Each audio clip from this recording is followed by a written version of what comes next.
Hello there, my beautiful friends. We are covering a pretty big topic today, which is the year ahead and getting a sense of 2023. If you are new here, my name is Sarah, and my big mission in the work that I do is to really redefine and revolutionize the way we work with archetypes, energetics, astrology, all of it, and to take us out of some of the old cycling through of fear and worry and stress that this system so often can put upon us.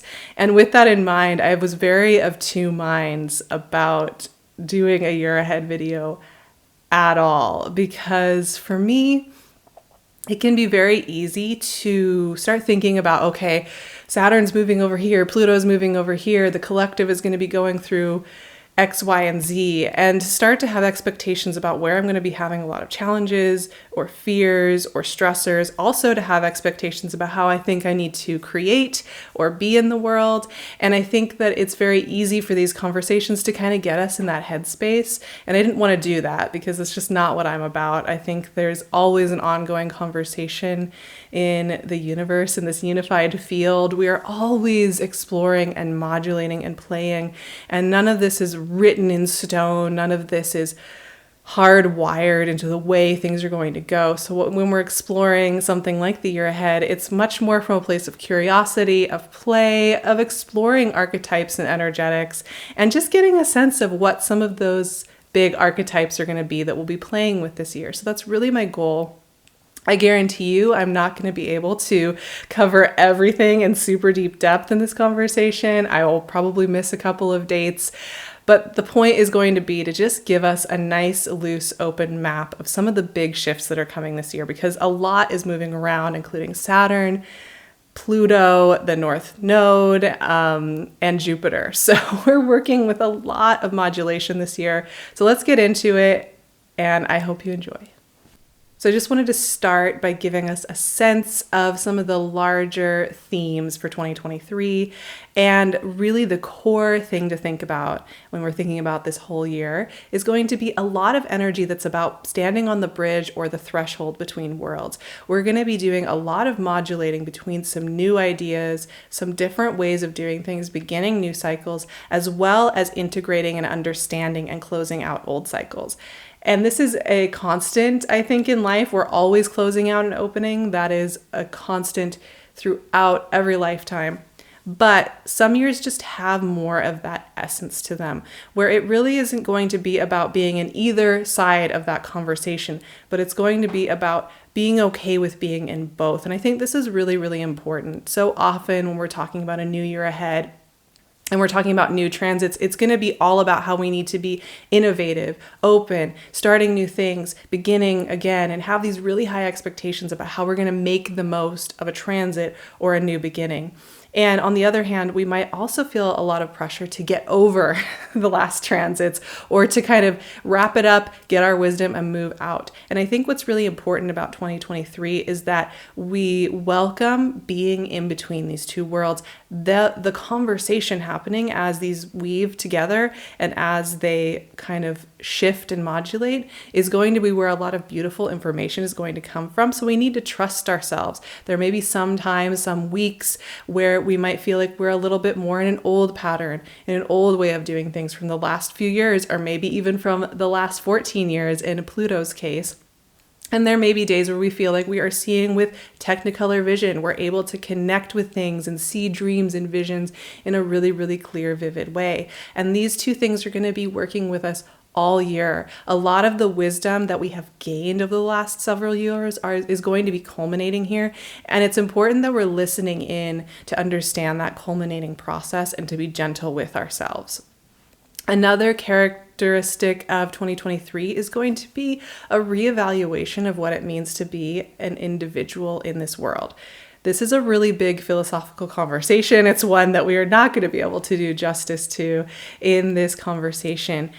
But this is one of my favorite topics because it's going to be, on one hand, about what we consider being an individual. You know, what does it mean? Do we need to perform? Do we need to put ourselves out there? How does our culture define a valuable individual? Does it feel good? Is it nourishing? Is it helpful?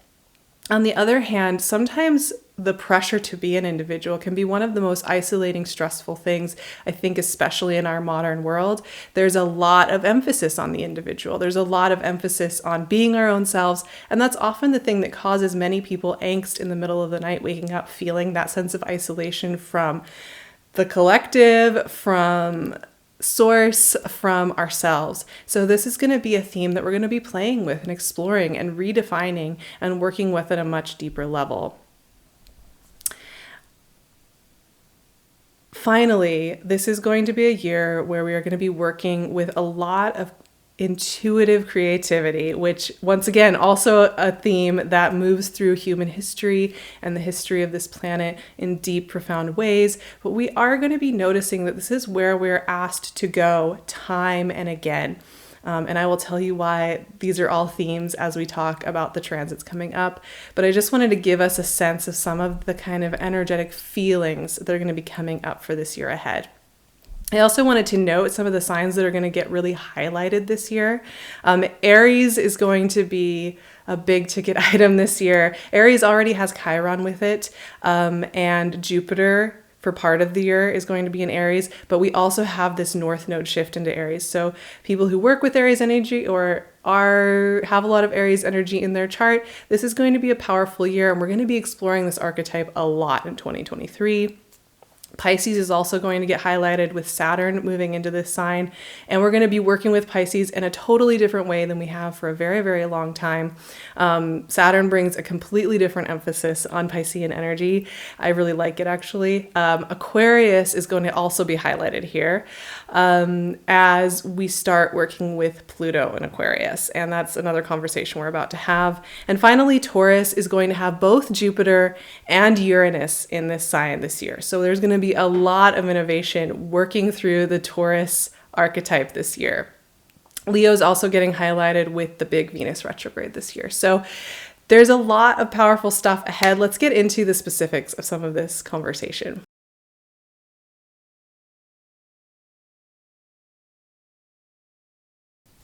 So I wanted to start our conversation by just looking at some of the normal housekeeping cyclical energetics we work with in any given year, which is eclipses and Mercury retrograde. The eclipses this year are really interesting because they are split between the Aries Libra axis and the Scorpio Taurus axis. So the spring eclipses are going to be April 20th, a solar eclipse in Aries, May 5th, a lunar eclipse in Scorpio. These are the Martian ruled signs. Mars was the original ruler of Scorpio. So I think these eclipses are going to be really, really interesting for exploring that sense of individuality, who we are becoming and how we are letting go. And then in the second series of eclipses in October, we'll have a solar eclipse in Libra and a lunar eclipse in Taurus, the Venusian ruled signs. And we'll be exploring how we create from a place of deep love for ourselves. So that's going to be a really interesting modulation as we shift out of the Taurus Scorpio axis with the moon nodes and into Aries and Libra. We also have Mercury retrogrades this year in a very earthy situation. We are going to have all of our Mercury retrogrades this year in the earth signs. And at the very end of the year, there's going to be a Capricorn Sagittarius hybrid situation going on. But in general, Mercury is going to be exploring through earth energy this year. And I really love this. This is a way for us to take a deep breath, find home in our bodies again, and nourish in. Mercury retrograde and earth signs really gives a flavor of finding a way to be here in our physical selves. And I think this will be a really nourishing theme that we'll see coming up as we move through each Mercury retrograde. So let's get into some of these big modulations though, because this is where this year is very interesting. It's very unique. It's really different than anything we've worked with. And I'm really excited and curious about it. So we have Saturn moving into Pisces on March 7th. I know a lot of us have felt the pressure of Saturn in Aquarius. It had such a huge reputation before it began, and then it got this huge reputation with the pandemic. It really was in sync with that pandemic, Saturn being in Aquarius. So Saturn moving into Pisces really does signal a closing of kind of a 3-year cycle that we have been moving through with Saturn in Aquarius. I think this is such a beautiful moment, and this is happening on March 7th, that shift over, to really take some time to think about what these last 3 years have meant to you, incorporate your wisdom, and give yourself a moment to breathe. But also with working with Saturn in Pisces, this is such an interesting combination of energy. I'm actually a really, really big fan because Saturn is very helpful, right? Saturn is going to help us figure out how to act in ways that feel connected to ourselves and connected to what life means, why it matters, all of that. And I think being in the sign of Pisces, which is so often hard to translate to here, to our physical world, to conversations, it can feel very difficult to bring those parts of ourselves into the world or to translate them in a way that is meaningful and helpful for us. So Saturn being in Pisces can be this wonderful bridge builder between worlds. It helps us to access those spiritual, intuitive, wise parts of ourselves and bring them into our lives here. And for that reason, it's going to be really, really helpful overall to help us understand and ground in some of our spiritual practices. And I don't mean that in kind of a whimsical way. I really mean in being able to bring some more of that deep sense of trust and creativity and beauty into the world in a really, really practical way. I think also when we're getting into Piscean energy and we have a planet like Saturn moving into Pisces, this is going to be about closing out a longer cycle. As the 12th sign, this is often about deeper culmination of our cultural wisdom. And the last time we had Saturn in Pisces was in the 90s, the mid 90s. So it's really interesting to think about this on the collective level, about how we are shifting and amassing wisdom. This is also a really honest transit. So what dreams are really ours and what dreams are not, breaking illusions around some of the dreams that are handed to us by movies and advertisements, as well as some of the dreams that maybe our family systems or our cultures have given us. This is going to be a really great check-in with what we're truly dreaming of and what really brings us nourishment. I'm really looking forward to that. And I think also this is going to be a great transit. And we're working with this until February 2026. So we're going to have a lot more time to talk about this. I'm going to get into so much more detail in the coming months. This is going to be a really great transit to break out of any old patterning where it's felt like we've kind of been floating and not able to connect the dots. So I'm really looking forward to the energetic quality of that. I think it's going to be a really interesting combo. It's going to have a totally different feel than Saturn and Aquarius. There's going to be a bit more softness to this. We're going to be able to access Saturn from a very different angle than we usually approach Saturn from, which is a lot kinder and nourishing than sometimes I think we think about Saturn. And then I think probably one of the most famous heralded transits that we're going to start to play with this year is going to be this big Pluto shift. Pluto is going to move out of Capricorn for the first time in 14, 15 years on March 23rd. It's only going to stay in Aquarius till June 11th. So we're going to work with this for a couple of months. We're going to get our feet wet in this new transit. But Pluto moves slow. It takes a very long time for Pluto to move to the next sign. And we've been working with Pluto and Capricorn, like I mentioned, since 2008. So this first taste, this first inkling we're going to get of Pluto in a new sign is going to be a lot about understanding and recognizing what we just did with Pluto and Capricorn. And congratulations to all the Capricorns out there who felt the effect of this transit. We're still going to be working with Pluto and Capricorn a little bit more, but there is going to be a completely different feel to the work we are doing with Pluto. We are going to finish with Pluto in Capricorn in November of 2024. So the next couple of years, Pluto is going to be moving between Capricorn and Aquarius, doing some interesting things. But as a very quick overview, Pluto in Aquarius is going to be challenging ideas of trickle-down economics, idolizing individuals for being so special and brilliant, really questioning that kind of energetic, which I'm very excited about. I'm really over, that whole thing. There's going to be a lot more visibility of leadership from people who are not within the lines of what we consider standard white cis male leadership. So I'm very curious to see how that will play out. Once again, none of this is written in stone, but these are some of the themes and energetics. Aquarius brings new innovation, new ideas, and more of a harmonious understanding of all our different colorful selves. I'm very excited about this. I think too, beyond the collective messages, which often Pluto is going to be a lot about the longer term collective, this is a transit that encourages us to be more natural with ourselves, to put on less of a performance, and to feel a little bit more softly about ourselves and how we move through the world. And I think that this is going to be a really interesting chapter as we move through this for many, many years to come, that we're going to start to be noticing that we can become ourselves, not by putting on a performance, but by softening a little bit. And there's going to be a lot of empowerment in that. So I'm very curious to see how that plays out. I'm going to get into that in more detail as we get closer to that shift. Another little thing that's happening this year, Mars has been spending a long time in Gemini. Mars moved into Gemini in August of 2022 and then had a retrograde that lasted until January 12th. So Mars is going to leave Gemini after 7 months in one sign on March 25th and enter Cancer. So just at the end of March, it's going to be a really great time to think about how your motivations, your storytelling have changed and shifted over that 7-month period.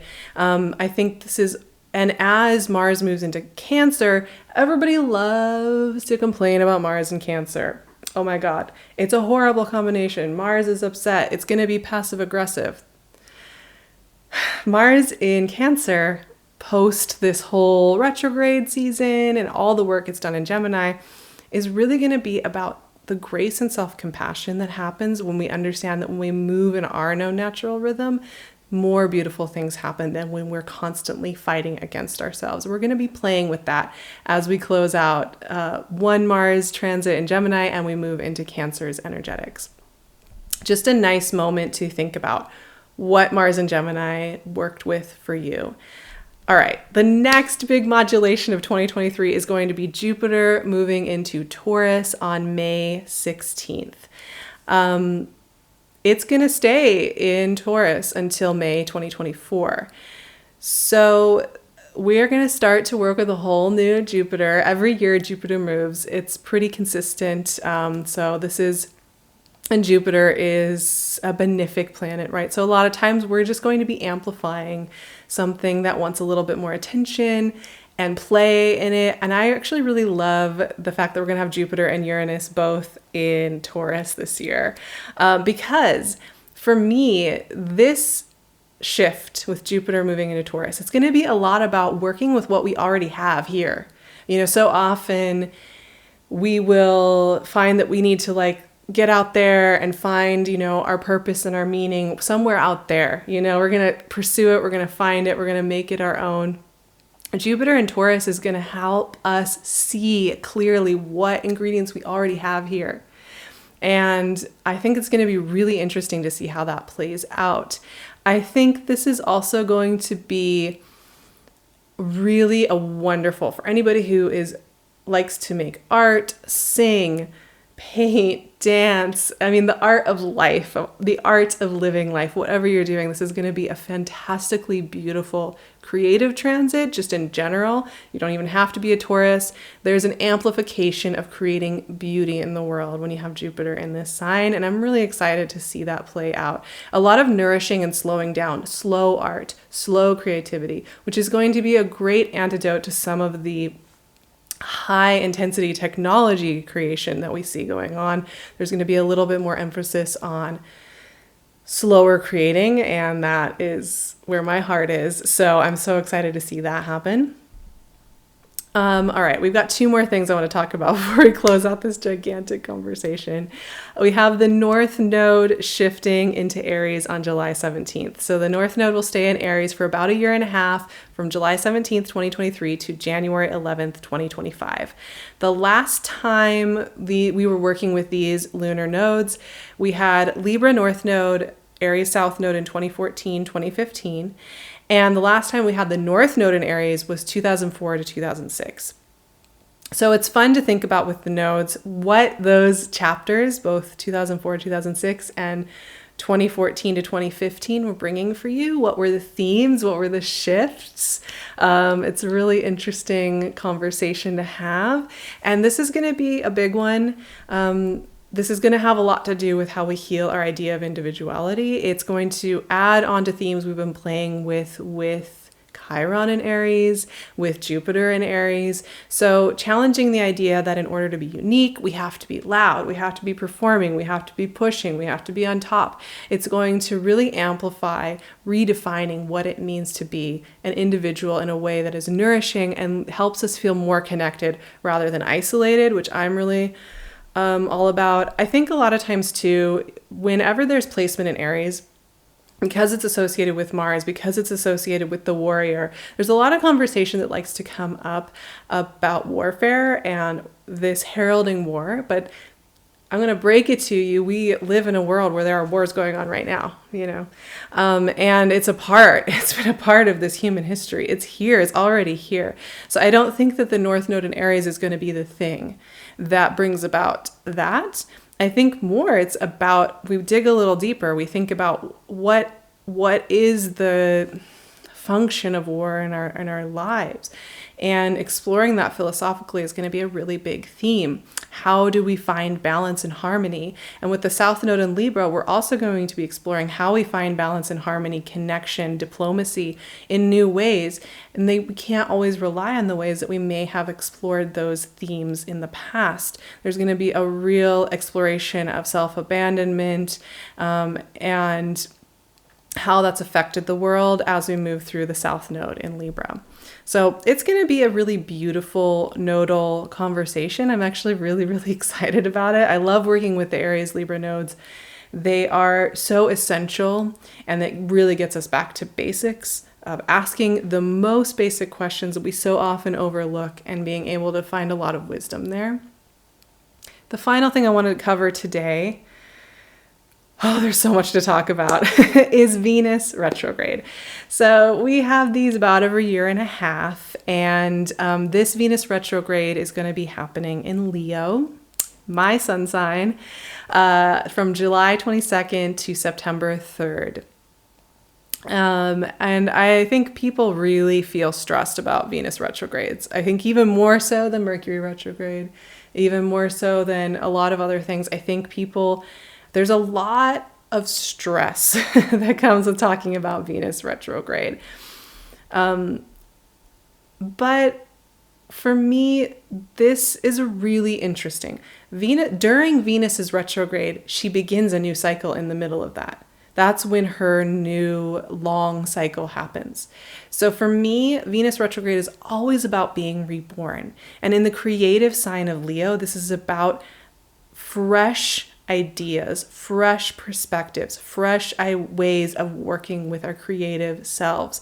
Like the work we're doing with Jupiter and Taurus, this Venus retrograde in Leo is going to be having us look and see with new eyes. It kind of reminds me of, when you're training in art, when you're practicing,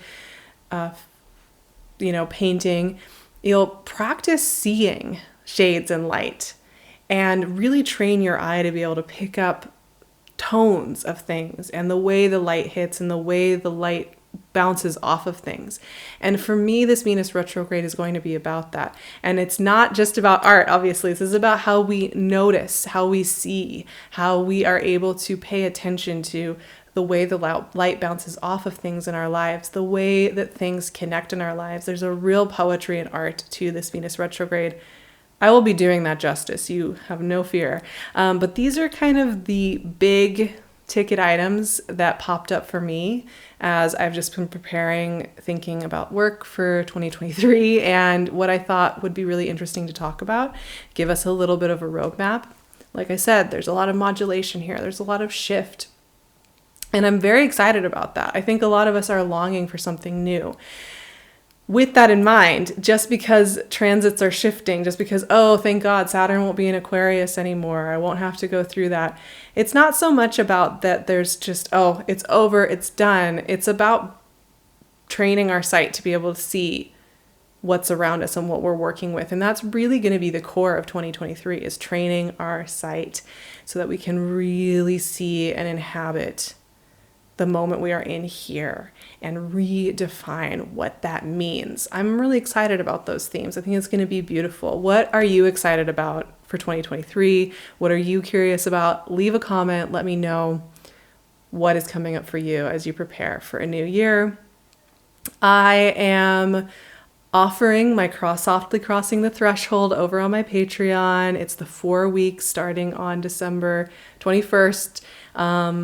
The solstice, moving through into the new year. But this is a really useful tool set. No matter what time of year, you can access it at any time over on my Patreon. It's a really great way to modulate through thresholds, through shifts in life, which is going to be such a big theme for this year. You can also find me, of course, on my website and my Instagram. I'd love to see you in all of those places. I'd love to see you here too, because we're going to have conversations about every single one of these transits, and we're going to be working to redefine them and reframe them into much more beautiful, poetic conversations than we often see talked about. So I hope to see you here in the very near future. It really helps me when you subscribe and like and comment. It really keeps me going here in this space so that I can offer this work to everybody. So I am wishing you a beautiful beginning to 2023 and take such good care of yourselves.